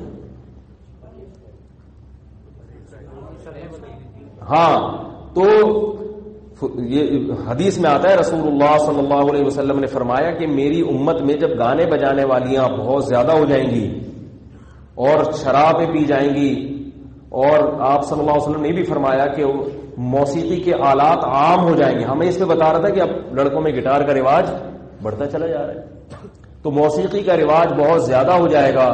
تو آپ صلی اللہ علیہ وسلم فرمایا فیکون مسخن و فسقن, تو زمین میں دھسنے کے واقعات بھی شروع ہو جائیں گے اور شکل مسخ ہونا بھی شروع ہو جائیں گے. شکل مسخ کے واقعات تو میں نے ابھی نہیں سنا, زمین میں دھسنے کے واقعات تو آپ کے یوٹیوب پر بھی موجود ہیں. اور یہ نبی نے یہ لوگ حیران ہوتے ہیں, گھوڑے تو ناچتے ہیں, وہ تو کیا کچھ نہیں کر رہے, انہیں تو کچھ بھی نہیں ہوتا. تو بھائی وہ کافر ہے. نبی نے یہ نہیں فرمایا کہ کافروں پہ اس طرح کے عذاب آئیں گے. نبی نے کیا فرمایا, میری امت پہ. دیکھو اس وقت بنی اسرائیل تھے, انہوں نے اللہ کی نافرمانی کی کہ مچھلیوں کا شکار کر لیا, ان پر فوراً عذاب آیا. کیا اس زمانے میں کافر نہیں ہوں گے جو اس سے بھی بڑی بڑی نافرمانیاں کر رہے ہوں گے؟ انہیں تو نہ اللہ نے بندر بنایا, نہ انہیں اللہ نے خنزیر بنایا. تو اس وقت بنی اسرائیل یہ کہہ سکتے تھے اللہ تو ہمیں مچھلیوں, ہم اگر شکار کر لیں تو ہم پر عذاب آئے گا, اور یہ جو کافر دندناتے پھر رہے ہیں یہ تو زنا بھی کر رہے ہیں, تو پتہ نہیں کیا تیرے ساتھ شرک کر رہے ہیں, یہ تو تجھے مانتے ہی نہیں. تو اللہ یہی جواب میں کہے گا نا کہ وہ چونکہ مجھے مانتے ہی نہیں تو ان کو میں نے دنیا میں سارے مزے دے دیے ہیں, ان کا ٹھکانہ جہنم کی آگ ہے. تم مجھے ماننے والے ہو, تمہیں بالآخر میں نے جنت میں لے کے جانا ہے, کہ تمہارا ٹھکانہ جنت ہے, لہذا تمہیں سزا کیش ملے گی, کیش, ادھار پر معاملہ. اللہ بچائے, مجھے یہ باتیں کہتے ہوئے اپنے بارے میں ڈر لگتا ہے. ممبر پہ بیٹھ کے بات کرنا آسان ہے, لیکن پریکٹیکل لائف میں اس کو اپلائی کرنا, اس سے پھر انسان کے رونگٹے کانپتے ہیں. تو اللہ کی طرف سے جو ہے فوراً مسلمان پر پہلے عذاب آتا ہے. تو آپ صلی اللہ علیہ وسلم فرمائے میری امت میں جو گناہ کریں گے اس طرح سے کھلے عام, جب گناہ شروع ہو جائیں گے تو دھسنے کے واقعات بھی ہوں گے, عذاب آئیں گے. غیر مسلموں پر نہیں آتے، اس امت میں آئیں گے وہ عذاب. اس لیے میرے بھائی اپنے آپ کو کافروں پر قیاس مت کرو، کیونکہ نبی صلی اللہ علیہ وسلم آخری نبی ہیں، اب اس اسلام کے علم بردار مسلمان ہیں. اگر یہ بگڑیں گے تو اللہ پھر اس بات کو برداشت نہیں کریں گے. نیا نبی نہیں آنا. دیکھو کوئی نبی اگر معاذ اللہ نقل کفر نباشت غلط کرنا شروع کر دیں، ان کی گرفت زیادہ ہوتی ہے نا. کیوں؟ اس لیے کہ وہ تو امین ہے، ان کو تو لوگوں کو فالو کرنا ہے. تو اسی طرح مسلم امہ کو غیر مسلموں نے فالو کرنا ہے. اگر مسلمان امت ہی ان سے کلچر لینا شروع کر دے بجائے اپنا کلچر دینے کے، اس کو اللہ تباہ کر دیں گے. پھر فرمایا ان تتولوا یستبدل قوما غیرکم، اگر تم غلط راستے پر چلو گے اللہ تمہیں برباد کر کے دوسری قوم پیدا کرے گا جو سیدھے راستے پر چلیں گے. اس لیے میرے بھائی یہ بات خوب اچھی طرح سمجھ لو کہ اللہ بے حیائی کو کسی بھی صورت میں پسند نہیں کرتے. اور بے حیائی کسے کہتے ہیں؟ یہ جو آج کل لڑکے لڑکیوں کی دوستیوں کا بہت زیادہ رواج بڑھ گیا، اس پہ روک ٹوک ختم ہو گئی. میرے پاس لڑکے آتے ہیں کہ میری منگیتر ہے، منگنی ہو چکی ہے، میں اس سے پارکوں میں بھی ملتا ہوں، ہر جگہ ملاقات کرتا ہوں، گھر میں بھی آ جاتی ہیں تو میری امی بتاتی ہیں وہ تمہاری منگیتر آئی ہے، بیٹھ جاؤ بیٹا. کیا ہوتا ہے اس میں کہتا ہوں یار ہمارے زمانے میں بھی یہ ہوتا تھا، لیکن ابا اما سے چھپ چھپا کے ہوتا تھا. میں نہیں کرتا تھا الحمدللہ، زمانے میں ہوتا تھا چھپ چھپا کے ہوتا تھا ابا اما سے. شرم آتی تھی، امی کیا کہیں گی، ابو کیا کہیں گے. اب ماں کو پتا ہے پھر بھی کچھ نہیں کہہ رہی، باپ کو پتا ہے پھر بھی کچھ نہیں کہہ رہا. اتنا ماڈرن ہو گئے آپ، ایسے ماڈرن ہو گئے تو بھائی یہ تو پھر آپ وہیں جا رہے ہو، پھر اولڈ ہاؤس کے لیے تیار ہو جاؤ آپ، کیونکہ ماڈرن کا تو مطلب ہی یہی ہے. وہ میں ایک واقعہ سناتا ہوں نا کہ وہ لیاری میں پرانی وقتوں کی بات ہے، تو وہاں جو ہے نا ایک سیاسی لیڈر کوئی کھڑا ہوا تھا، اس نے لیاری والوں کو کہا کہ بھائی ہمیں ووٹ دو. لیاری کی حالت بہت خراب تھی اس وقت، اب بھی بیچارہ لیاری تو ایسا ہی ہے، خراب ہی حالت ہے، اتنی اچھی حالت نہیں، لیکن اس وقت گٹر جگہ جگہ ابل رہے اور گندگی اور کوئی صفائی کا نظام نہیں. تو اس نے کہا کہ مجھے ووٹ دو، میں لیاری کو فرانس بنا دوں گا. پھینکو تو ہوتے ہیں نا سیاسی رہنما، میں لیاری کو کیا بنا دوں گا؟ فرانس. اب وہ لیاری کے جو مکرانی لوگ تھے انہوں نے کہا اڑے فرانس بن جائے گا یار، نہیں اڑے واہ اڑے کیا بن جائے گا؟ فرانس بن جائے گا. یعنی عام ملک سے بھی یہ تو بڑا زبردست. فرانس کی انہوں نے فلموں میں دیکھا ہوگا بھی فرانس کیسا ہوتا ہے. تو ووٹ دے دیا، وہ لے آئی وہیں ویسے کا ویسے، وہی گٹر ابل رہے ہیں، پانی بھی نہیں ہے. پانی کا جو فارمولا ہے وہی ہائیڈروجن ڈائی، اس میں ہائیڈروجن پر آکسائڈ کئی دفعہ غلطی سے بول دیتا ہوں، ہائیڈروجن ڈائی آکسائڈ ہے، وہ پر آکسائڈ نہیں ہے. تو وہ لیاری ہمارے استاد وہاں امام تھے، انہوں نے یہ واقعہ سنایا. اب وہ لیاری کے لوگ اس سیاسی لیڈر کے پاس پہنچے، یار تو اڑے تم نے تو بولا تھا ہم اس کو فرانس بنائے گا، اڑے تم نے تو بولا تھا ہم اس کو کیا بنائے گا؟ فرانس بنائے گا. تو اس نے بولا اڑے تم اس کو جو ہے نا فرانس بننا برداشت نہیں کر سکتا ہوں. ہم تو فرانس بنا دے گا لیکن تم لوگ برداشت. انہوں نے کہا کیوں؟ بولا پھر فرانس میں تو چڑیاں پہن کے لڑکیاں گھومتی ہیں، پھر فرانس تو ایسا ہوتا ہے، تو تم لوگ کیا اس کے لیے تیار ہو جاؤ گے کہ تمہاری مائیں بہنیں معاذ اللہ ایسا بےہودہ لباس پہن کے گھومے؟ انہوں نے کہا نہیں اڑے یہ تو ہم برداشت نہیں کریں گے. پھر فرانس نہیں بن سکتا، یہ جاؤ خالی گٹر صاف ہونے سے تھوڑی فرانس بن جائے گا. تو فرانس پورا بنے گا. پھر ہم نے تو بات ہے کہ پورا، یا تو پورا فرانس بنائے گا یا بالکل بھی نہیں بنائے گا. یا تو فرانس بنے گا تو کیا بنے گا؟ پورا فرانس بنے گا. نہیں بنے گا تو بالکل بھی نہیں بنے گا. خالی گٹر مٹر صاف کر دے، آدھا فرانس بنے آدھا نہیں، یہ کون سا ہے؟ تو میں یہ عرض کر رہا ہوں کہ یہ جو آپ مغربی کلچر کو اڈاپٹ کر رہے ہیں نا، یہ کلچر آپ کے گلے بڑھ جائے گا، کیونکہ اس کلچر میں صرف ماڈرنزم نہیں ہے، اس میں پھر اولڈ ہاؤس بھی. یہ پرانے زمانے کے لوگ ہوتے تھے جو ابا اما کو گھر میں رکھتے تھے. میں اکثر ایک خاتون کا واقعہ سناتا ہوں کہ میرے میاں کی معاذ اللہ اتنی دوستیاں اور ایسے لڑکیوں سے گپیں، اور یہ میں تنگ آ گئی ہوں. میں نے کہا جب آپ کی شادی ہو رہی تھی تو اس وقت آپ کے لیے تبلیغ والوں کے رشتے بھی آئے ہوں گے، داڑھی والوں کے رشتے بھی آئے ہوں گے. اس نے کہا ہاں آئے. میں نے کہا آپ نے سوچا ہوگا ملاؤں سے نہیں کرنی، یہی بولا ہوگا نا، مجھے چاہیے ماڈرن سینما گھر میں لے کے جائے، فلمیں دکھائے، اور جہاں بولوں جائے، آزاد زندگی ہو. وہ ایک خواتین نے سوچا ہوتا ہے بازاروں میں گھمائے گا، کوئی روک ٹوک نہیں ہوگی، میں جس سے چاہوں گی مسکرا کے بات کروں گی. مولوی لوگ تو مشہور جو ہے مولویوں کے بارے میں کیا ہوا ہے، یہ تو یوں بھی کر لیا تو پوچھیں گے بھائی وہ اس کو کیوں دیکھیں گے، وہ کیا لگتا ہے تمہارا تو اتنے سختیاں، موبائل بھی چیک کریں گے اور پتہ نہیں کیا کیا. تو حالانکہ اتنا نہیں ہے, کوئی چیک ویک کوئی نہیں کرتا موبائل. تو یہ ایک تصور ہے. تو میں نے کہا دیکھیں, اب وہ جیسے اس نے آپ کو آزادی دی ہے, وہ اپنے فرینڈز کو آپ سے ملواتا ہے, تو اپنے دوستوں کی گرل فرینڈ سے بھی وہ ملے گا. جیسے وہ اتنا براڈ مائنڈیڈ ہے کہ وہ اپنے فرینڈز کو آپ سے ملواتا ہے نا, اور شک نہیں کرتا اپنے دوستوں پہ. اس کو پتا ہے میرے دوست بہت نیک ہیں, ایکچولی براڈ مائنڈیڈ ہیں, وہ میری وائف سے جب ملیں گے تو بہن سمجھ کے ملیں گے. ٹھیک ہے, اچھے بھی ہوتے ہیں, میں نہیں کہہ رہا کہ سارے غلط نظریے ڈالتے ہیں, لیکن شریعت نے 2-4 غلط کی وجہ سے 10 اچھوں پر بھی پابندی لگائی ہے. یہ جو ہم کہتے ہیں نا کہ نئی عورتوں کو دیکھو, تو اس کا یہ مطلب نہیں ہوتا کہ جو بھی دیکھ رہا ہے غلط دیکھ رہا ہے. یہ بدگمانی جائز نہیں ہے.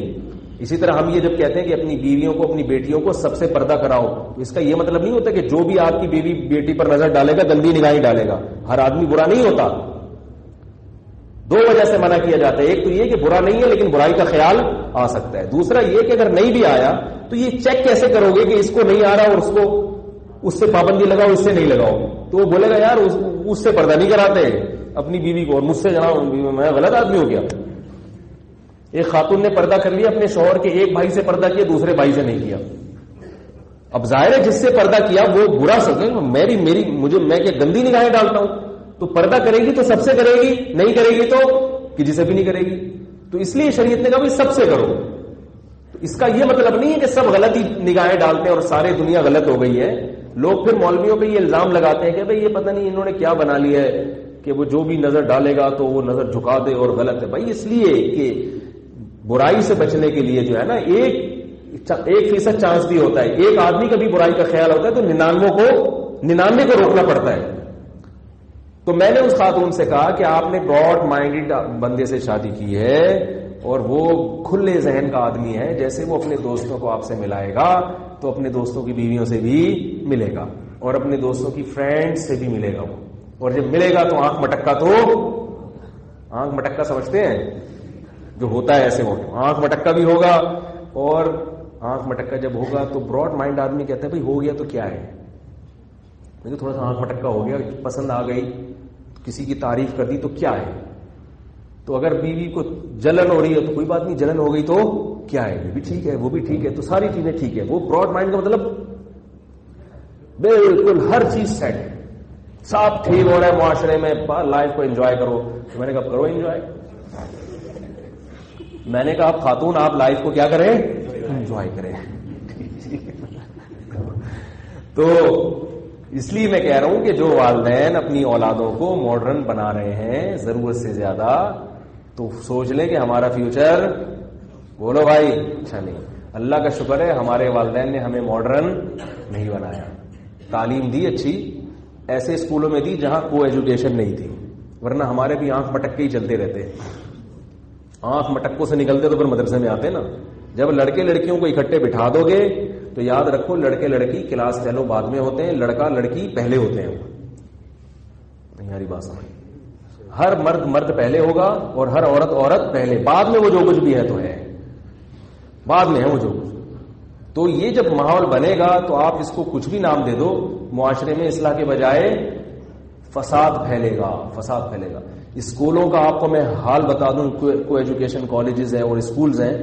آپ کبھی کسی پروفیسر سے جا کے پوچھیں, اگر کوئی آپ پروفیسر بن جائیں کسی یونیورسٹی میں یا کسی ایسے کالج میں جہاں کو ایجوکیشن ہو, کھلا ڈھلا ماحول ہو, پھر آپ ایک کمرہ بنائیں جس میں آپ اپنے اسٹوڈنٹ سے یہ اعلان کریں کہ آپ کی جو بھی پریشانیاں ہوں گی میں اس کو حل کرنے کی کوشش کروں گا, کاؤنسلنگ کروں گا, آپ کی مشورے دوں گا.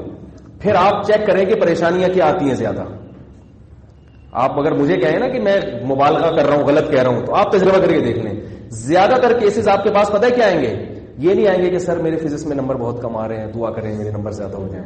زیادہ تر ہوں گے سر مجھے اس لڑکی سے عشق ہو گیا ہے, میرے دماغ میں وہ بس گئی ہے. لڑکیاں آئیں گی مجھے اس لڑکے سے عشق ہو گیا ہے. یہ اچھے گھروں کی باتیں کر رہا ہوں آپ کے سامنے. ان کی لڑکیوں کے ساتھ ایسا ہوگا, وہ اپنے والدین کے سامنے نہیں بتاتے, لیکن وہ اپنے جو ٹیچر جس سے بے تکلف ہوتے ہیں نا اس سے وہ شیئر کر لیتے ہیں اپنا غم. یہی, اور پھر وہ ذہنی مریض بن رہا ہے, ڈپریشن کا مریض بن رہا ہے. گھر میں ابا کو بتا نہیں سکتا کیونکہ پتا ہے ابا کو بتایا تو ابا ایک رکھ کے کیا لائیں گے, ایک لگائیں گے ٹھیک ٹھاک طریقے سے رکھ کے, اور اس کو پتا ہے نکاح کا کوئی چانس فی الحال لڑکی اپنے گھر میں بتائے گی تو اما کہیں گی میں نے تو وہاں لڑکے سلیکٹ کرنے کے لیے تھوڑی بھیجا تھا. ٹھیک ہے اگر دوستی یاری ہو رہی ہے دوستی یاری کی حد تک ٹھیک ہے, شادی وادی کی بات نہیں کرو, وہ لگائے گی ایک کھینچ کے. تو یہ سلسلہ چل رہا ہے. پھر ماں باپ فون کرتے ہیں ہمارے بچے کو پتہ نہیں کیا ہو گیا, عجیب سا ہوتا جا رہا ہے جب سے یونیورسٹی جا رہا ہے, عجیب وہمی سا ہو گیا ہے, ایک دم بیٹھے بیٹھے یوں ہل جاتا ہے. ایسے کیسز آ رہے ہیں کہ حضرت ہمارے بیٹے پر کسی نے کچھ کر دیا. میں نے کہا کیا ہو کیا رہا ہے؟ کہہ رہے بیٹھے بیٹھے نا یوں کر کے ہلتا ہے. یہ کیسز ہیں. کہہ رہے وہ حضرت فلاں کے پاس لے گیا, اس نے بھی بتایا جن ہے, فلاں کے پاس اس نے بتایا جادو ہے, فلاں کے پاس. میں نے کہا بھائی یہ جو اندر سے سیٹنگ کیا ہو گئی ہے, اندر سے سیٹنگ کیا ہو گئی ہے, ذہنی سیٹنگ آؤٹ ہو گئی ہے. تو یہی ہے.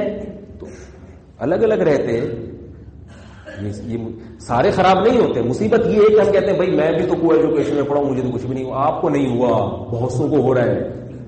میں کب کہہ رہا ہوں کہ ہر آدمی کو ہو جاتا ہے سب کچھ, یا ہر لڑکی معاذ اللہ وہ انوالو ہو جاتی ہے. میں کب کہہ رہا ہوں, بہت ساری خواتین نکلتی ہیں کچھ نہیں ہوتا ان کو, لیکن بہت سے کسی بھی برائی میں سارے کبھی بھی انوالو نہیں ہوتے, یاد رکھو. ایسے تو گورے بھی بہت سے شراب نہیں پیتے, اتنا برا ماحول ہے, مگر آپ کو امریکہ میں کثرت سے ایسے لوگ نظر آئیں گے جو شراب نہیں پیتے.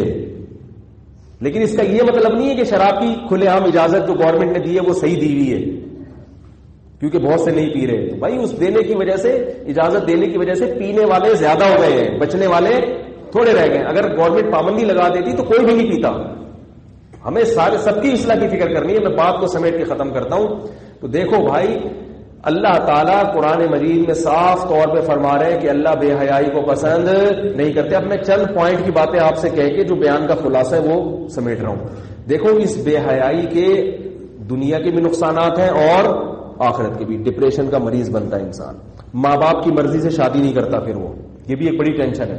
جب آپ نے بچے کو کھلا ماحول دے دیا, ویلنٹائن منانے کی اجازت دے دی, کوئی بات نہیں بیٹا چلے جاؤ, اور وہ لڑکیاں بھی جا رہی ہیں چھمک چھلو بن کے نکل رہی ہیں ویلنٹائن.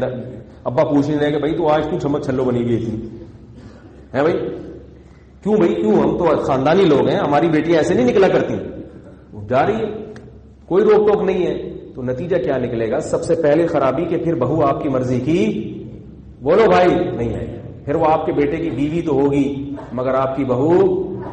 اگر بچے کو شروع سے باؤنڈ کر کے رکھو گے, پھر جہاں بولو گے بچہ وہاں شادی, کیونکہ اس کے دل میں کوئی بھی اس نے سپنے دیکھے ہی نہیں ہے, ٹھیک ہے نا, خواب دیکھے ہی نہیں ہے. اور باپ کی سلیکشن عام طور پر بیٹے کی سلیکشن سے بہتر ہوتی ہے, کیونکہ باپ تجربے کر چکا ہوتا ہے, اسے پتا ہوتا ہے کہ بھائی میں نے جو غلطی کی تھی,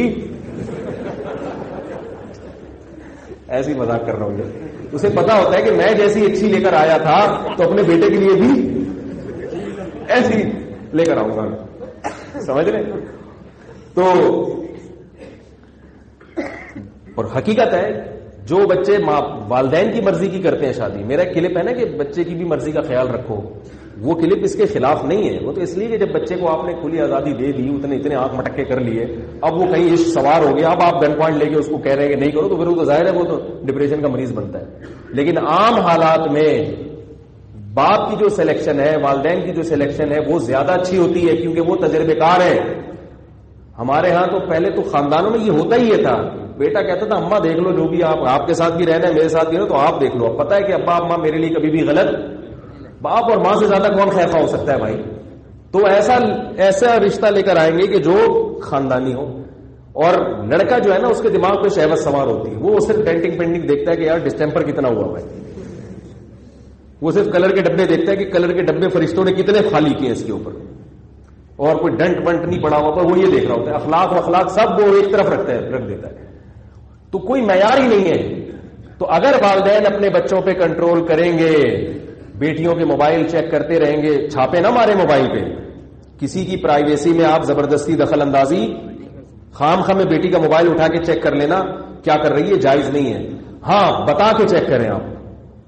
صرف بیٹے کے کمرے میں بعض لوگ کہتے ہیں میں بیٹھا ہوا تھا نیٹ پر, میں ایک دم دروازہ کھول کے گھس گیا. میں نے کہا آپ نے غلط کیا. اگر خدا نخواستہ وہ کوئی گناہ کر رہا ہے تو باپ کو اجازت نہیں ہے کہ اپنے بیٹے کو ذلیل کرے اور اس کے گناہ پر مطلع ہو. باپ کا کام ہے تربیت.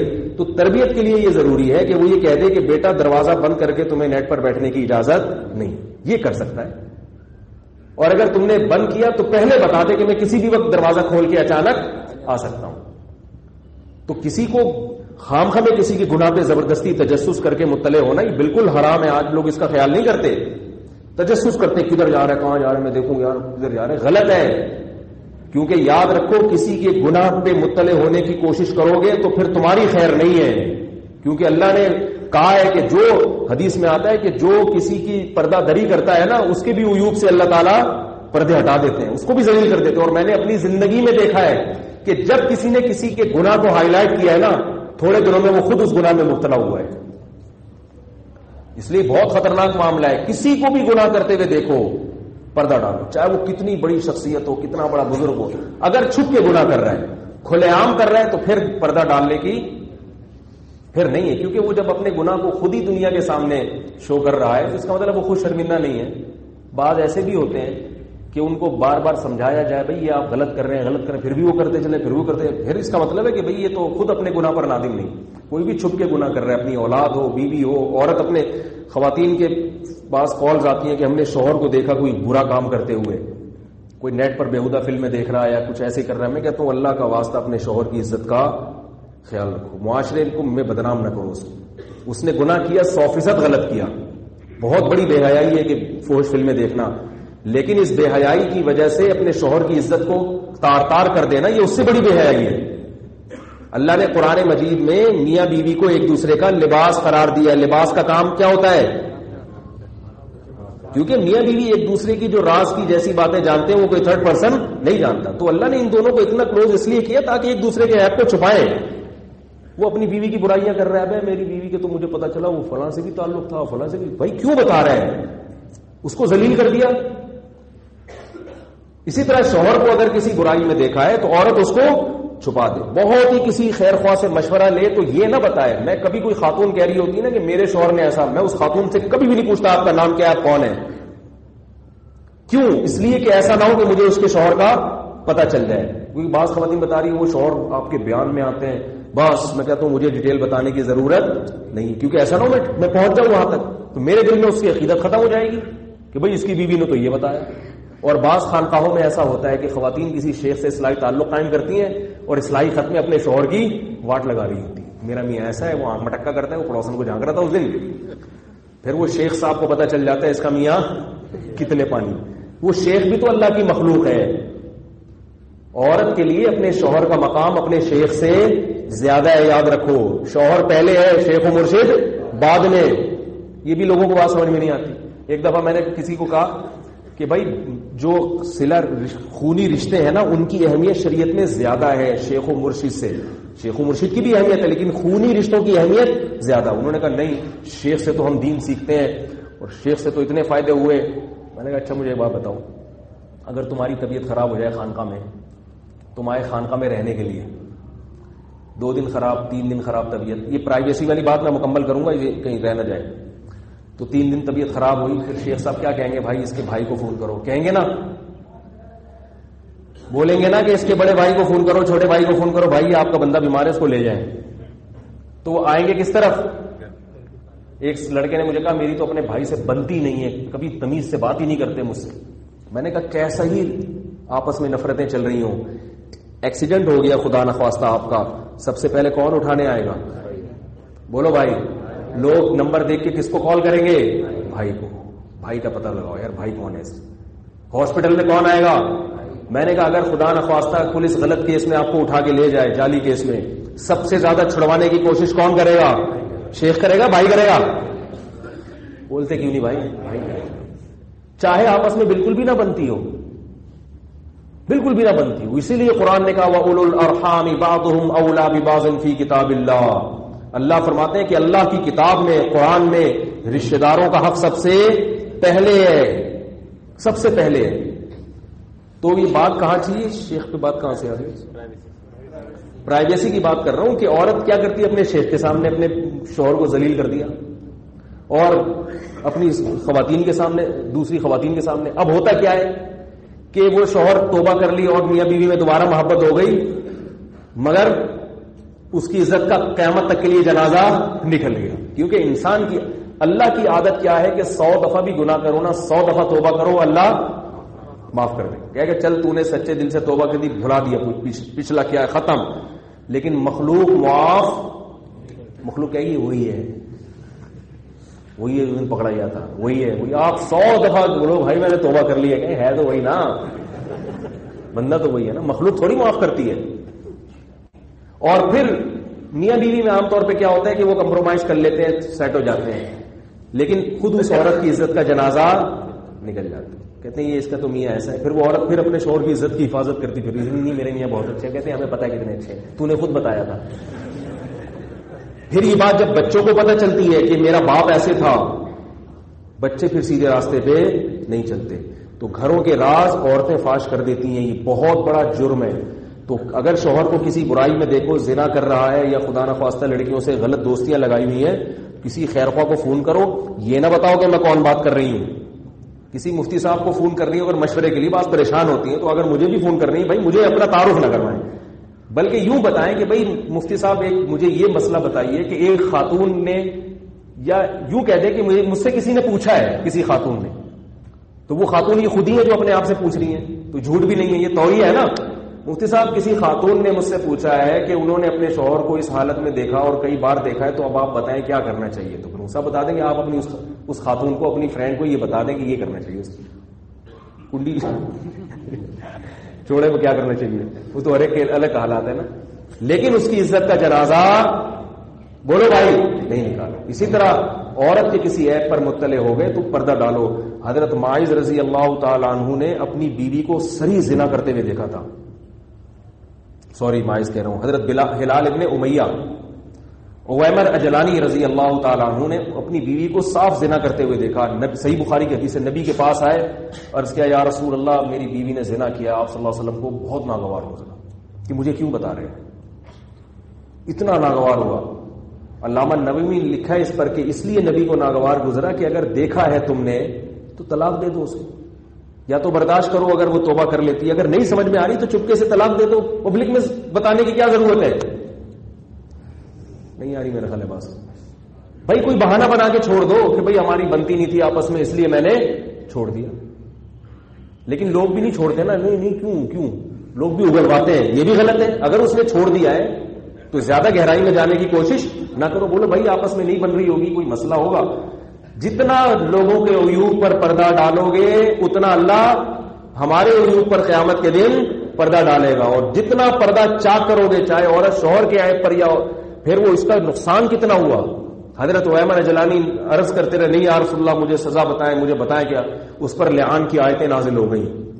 امام نووی لکھا کہ نبی نے اس لیے ناگواری کا اظہار کیا کہ اگر حضرت عویمر اجلانی وہ اپنی بیوی کے بارے میں نہ بتاتے تو پھر یہ لعان کی بڑی سخت سزا بھی نافذ یہ بھی نازل نہ ہوتی. اور یہ بھی دیکھو کہ جب کوئی شخص آیا کرے نا اپنے کسی قریبی رشتے دار کا عیب بتا رہا ہو تو خوشی خوشی کان یوں نہ کر دیا کرو، ہاں یار ادھر ڈیٹیل میں بتایا. ہم لوگ کیا کرتے ہیں اگر کوئی آئے، عام طور پہ تو عادت یہی ہے نا کہ یار وہ میری بیوی جو تھی نا یوں تھی، یا میرے بھائی کو میں نے ایسے دیکھا، یار تھوڑا کونے میں چل کے بیٹھتے ہیں، ذرا تسلی سے بتاؤ کیا ہو.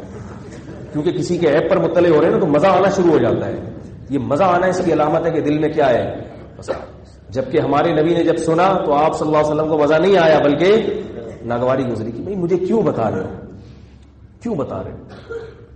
اور آپ صلی اللہ علیہ وسلم اس کو بھی ناپسند کرتے تھے کہ میری مجلس میں آ کے کسی کا عیب بیان کرو. فرمایا میں چاہتا ہوں کہ تم سب سے صاف دل کے ساتھ ملو. اور یہ بات یاد رکھو کہ جیسے کسی عامی شخص کا عیب کھولنا یہ گناہ ہے تو علماء کے عیب سے پردہ اٹھانا اور بڑا گناہ ہے، کیونکہ اس سے عوام کے ایمان بالکل متزلزل ہو جاتا ہے. ہاں کھلے عام اگر کر رہا ہے پھر ایک الگ بات ہے، پھر تو بتانا چاہیے، کیونکہ اگر کوئی کھلے عام کر رہا ہے نا تو پھر تو لوگ اس کے عمل کو دیکھ کے گمراہ ہوں گے، وہ ایک الگ چیز ہے. تو کہاں سے کہاں بات چلے گئی. تو میں آخر بات بس کر کے ختم کر رہا ہوں کہ دیکھو والدین اپنی اولاد پہ کیا کریں. ہاں پرائیویسی کی بات کر رہا تھا کہ میاں بیوی ایک دوسرے کا موبائل نہیں دیکھ سکتے. اگر نگرانی کرنی ہے تو پہلے بتا دیں تاکہ وہ پہلے سے ڈیلیٹ کر کے رکھے. اس کی اتنی تاکید ہے، رسول اللہ صلی اللہ علیہ وسلم نے فرمایا جب سفر سے واپس آؤ تو آپ صلی اللہ علیہ وسلم کی سنت تھی کہ مدینہ شہر کے کنارے پہ پہنچ کے قافلے کو روک دیتے تھے اور کسی کو خبر دینے کے لیے بھیجتے تھے کہ گھروں میں خبر دے دو کہ ہم لوگ آ گئے ہیں. اتنا زیادہ کہ ایسا نہ وہ اچانک ہم داخل ہوں اور کسی ایسی چیز پر مطلع ہو جائے جو ہم دیکھنا نہیں چاہتے. بھائی صاف ستھرا ذہن رکھے. کون ہے جس سے غلطیاں نہیں ہوتی بھائی؟ کون اتنا نیٹ کلین ہے؟ لیکن عیبوں پہ مطلع ہو کہ کیا ہوگا معاشرے میں بڑا جس کی غلطی پر ایک دفعہ آپ مطلع ہو گئے نا, وہ کہتا ہے عزت کا جنازہ تو نکل ہی گیا. پہلے تو وہ چھپ کے کر رہا تھا اور ڈرتے ڈرتے کر رہا تھا, لوگوں کو پتہ نہ چلے, توبہ کا امکان زیادہ تھا. جب آپ نے بتا دیا اور ثابت کر دیا کہ بندہ ایسا ہے, کہتا ہے عزت کا تو جنازہ نکل ہی گیا ہے, اب تو میں 100 دفعہ بھی توبہ کروں گا پبلک تو نہیں مانے گی. تو شیطان اس کو پھر گناہ کا اور موقع دے دیتا ہے. ہم ایسے لوگوں کو جانتے ہیں چھپ کے گناہ کرتے تھے, آہستہ آہستہ کیا ہو گیا, چھوڑ دیا انہوں نے. لیکن مجھے پتا ہے کہ اگر ان کے گناہ کا راز فاش ہو جاتا تو وہ نہیں چھوڑتے تھے. تو اس لیے باپ بیٹی ہو یا بیٹا ہو, باپ کے لیے جائز نہیں ہے کہ اس کے راز کو فاش کرے, لوگوں کے سامنے گن گاتا پھرے کہ میرے بیٹا بھاگ گیا گھر سے, فلانی لڑکی میری بیٹی بھاگ گئی, میری لڑکی کا اس سے تعلق. یہ بہت خطرناک ہے یہ چیزیں. اپنی عزت اپنے ہاتھ میں ہوتی ہے انسان کے. لیکن یہ ضرور بتا دیا جائے کہ بیٹا ویلنٹائن ڈے آنے والا ہے, تم اگر چھمک چھلو بن کے نکلو گی تو میں تمہارا تعاقب کروں گا. پہلے بتا دیا, میں دیکھوں گا کہاں جا رہی ہوں. پھر یہ پرائیویسی میں نہیں آیا کیونکہ پہلے بتا دیا. ہمارے حضرت نے نا مدرسے میں اوپر ایک چھوٹی سی کھڑکی لگائی ہوئی تھی, وہاں سے طلبہ کو ایسے جھانک جھانک کے دیکھتے تھے. تو حضرت نے پہلے جب وہ کھڑکی لگائی نا تو اس وقت طلبہ کو پہلے بتا دیا کہ میں اوپر سے دیکھ رہا ہوتا ہوں کسی بھی وقت, میں کسی بھی وقت اوپر سے. تو وہ اسی کے ڈر سے ہم ایسے تمیز سے بیٹھے رہتے تھے پڑھ رہے کتاب کے, کسی بھی وقت کبھی کبھار دیکھتے تھے تو دیکھ رہے ہوتے تھے.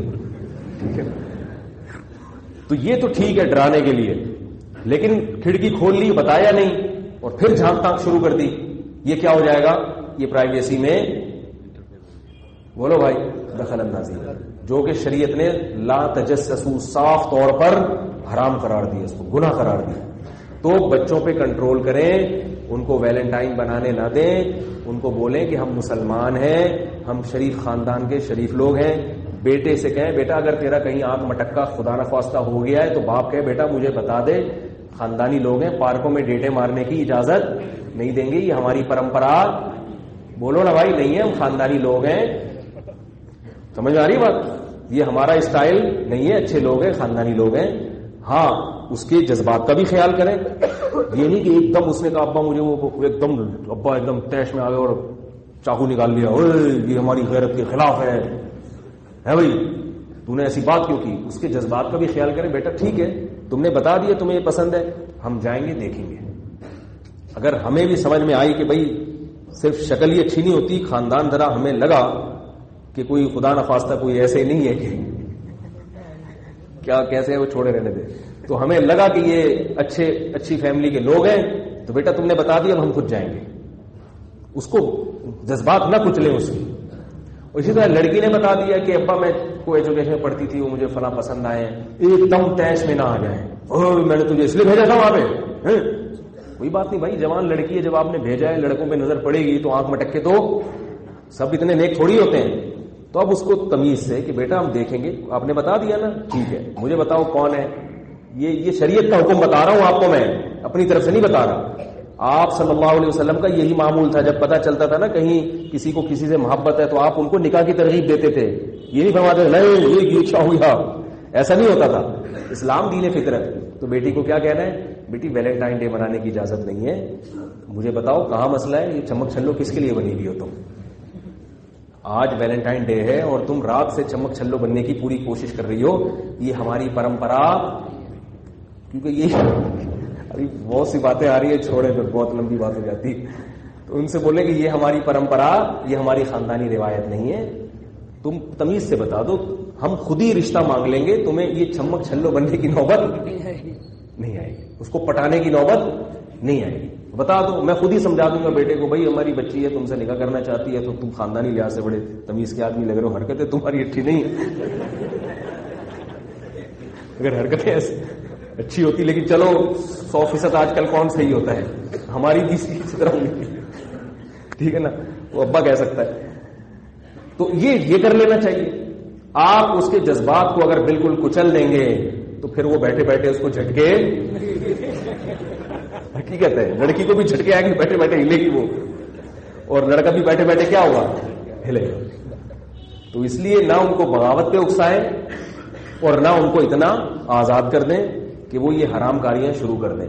اللہ تعالی ہم سب کو بے حیائی کے اس طوفان سے بچنے کی توفیق عطا فرمائے. ہمارے فیملی سسٹم کی اللہ حفاظت فرمائے. اچھے خاندانی لوگ پیدا ہوں ہمارے معاشرے میں جو ماں باپ کی خدمت کرنے والے, بہن بھائیوں کا خیال کرنے والے, اور بیوی بچوں کے حقوق ادا کرنے والے, اور اللہ کی عبادت کرنے والے. یہ جو لائف سٹائل ہے اس میں دنیا میں بھی مزہ اور آخرت میں مزہ. اور اس کے ہٹ گئے وقتی مزے ہیں لیکن بے سکونی دنیا میں بھی اور آخرت میں بھی. یار کچھ اور پوچھ لیا کرو یار. کہہ رہے کوئی مجرب وظیفہ بتا دیں شادی کا. ہر جگہ پیغام بھیجو. جس کی نہیں ہو رہی نا ہر جگہ پیغام بھیجیں. صحیح ہے, ہر جگہ ٹرائی کریں اور ہر وقت ٹرائی کریں. انشاءاللہ ہو جائے گی. کیا آپ بیعت کرتے ہیں؟ نہیں بھائی میں بیعت نہیں کرتا. میں سوال یہ ہے کہ ایک طالب علم نکاح کرنا چاہتا ہے مگر والدین کہتے ہیں پڑھائی ختم کر لو. ہاں اگر اس کے پاس کمائی کا ذریعہ ہی نہیں ہے, کیونکہ والدین کے لیے نکاح کرانا تو سنت ہے لیکن نکاح پہ خرچہ کرنا باپ کے ذمے نہیں ہے. کر دے تو غریبی ہے, یہ ثواب ملے گا, نہیں کرے تو ذمے نہیں. تو اگر کوئی طالب علم پڑھ رہا ہے اور اس کو کوئی رشتہ دینے کے لیے تیار نہیں ہے اس بیس پر کہ بھئی آپ کی ارننگ نہیں ہے, تو پھر وہ صبر کرے. پھر وہ کیا کرے؟ صبر کرے. وَلْيَسْتَعْفِفِ الَّذِينَ لَا يَجِدُونَ نِكَاحًا. اللہ فرماتے ہیں جو نکاح کی استطاعت نہیں رکھتے وہ کیا کریں گے؟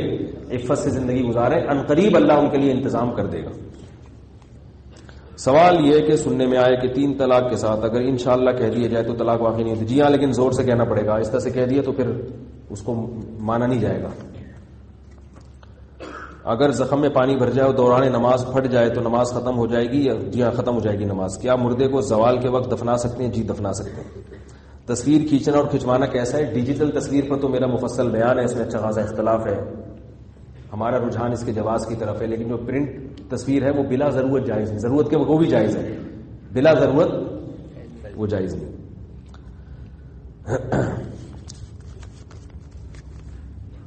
بیوہ عورت کے لیے کیا حکم ہے کہ وہ پرانے کپڑے ہی پہنے یا نئے کپڑے نہ پہنے؟ بیوہ عورت زینت اختیار نہیں کر سکتی. سمجھ رہے؟ جو عدت کے دوران, عدت کے بعد تو کر سکتی ہے, عدت کے دوران وہ چوڑیاں نہیں پہن سکتی, وہ کوئی بھی خوشبودار تیل نہیں لگا سکتی, سرما نہیں لگا سکتی. ہاں صاف ستھرے کپڑے پہن سکتی ہے چاہے نئے ہوں یا پرانے ہوں,